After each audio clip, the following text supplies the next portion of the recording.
আসসালামু আলাইকুম এভরিওয়ান। মজাদার লাচ্ছা সেমাই রেসিপি নিয়ে এসেছি। অল্প সময়ে তাড়াতাড়ি কিভাবে লাচ্ছা সেমাই রান্না করতে হয় সেই প্রসেসিংটা দেখাবো আজকে। চলুন তাহলে রান্নার রেসিপি শুরু করা যাক।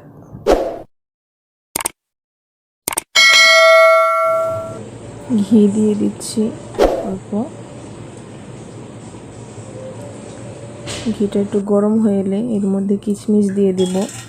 কিশমিশটা হালকা একটু ভেজে নেব, হালকা ফুলে গেলেই নামিয়ে নেব চুলা থেকে। বেশি ভাজা যাবে না, তাহলে কালো হয়ে যাবে। হালকা ফুলে এলেই নামিয়ে নেব। নামিয়ে নিয়েছি, সেমাইয়ের উপরেই নামিয়ে নিয়েছি। এগুলো পরে সাজিয়ে নেব। ওই ঘির ভিতরেই দুধ দিয়ে দিচ্ছি। এবার দুধ দিয়ে নাড়াচাড়া করব হালকা গরম হলে। এখন গরম দুধে তেজপাতা, দারচিনি, এলাচ দিয়ে দিচ্ছি কয়েকটা। দুধটা হালকা গরম। এখন গুঁড়া দুধ দিয়ে দিচ্ছি। গুঁড়া দুধটা দিলে টেস্টটা সুন্দর আসবে। গুঁড়া দুধ দিয়ে দিচ্ছি, কালারটাও সুন্দর আসবে। দুধটা ঘন হবে, খেতেও মজাদার হবে। এখন একটু নাড়াচাড়া করব। ধোয়া উঠছে, দেখতে পাচ্ছেন। দুধটা ভালোই গরম হয়েছে। এখন চিনি দিয়ে দিচ্ছি পরিমাণ মতো চিনি দিয়ে দেব।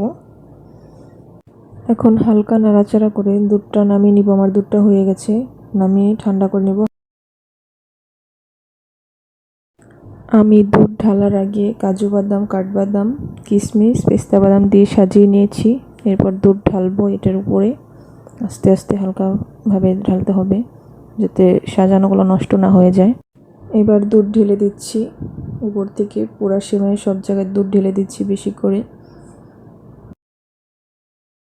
দুধ ঢালার পর সেমাইটা ফুলে গিয়েছে, সুন্দর হয়েছে অনেক।